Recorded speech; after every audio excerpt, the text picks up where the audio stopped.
lifestyle. As you said, for example, you personally preferred rural lifestyle. Why do they prefer this lifestyle?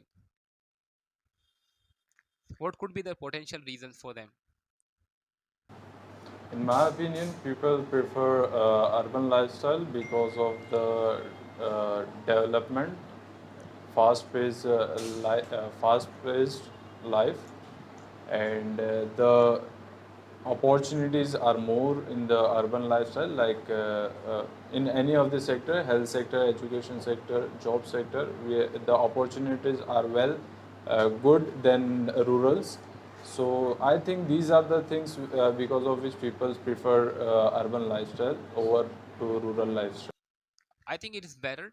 But last feedback, then we are done. Instead of listing all the things, list only one, two things and elaborate. Whatever you said, it's great. In my opinion, this is better. If you can't do that, do this, inshallah. It's not bad. But if you can say, for example, well, as I mentioned, that I'm a nature lover. I love nature, so I don't.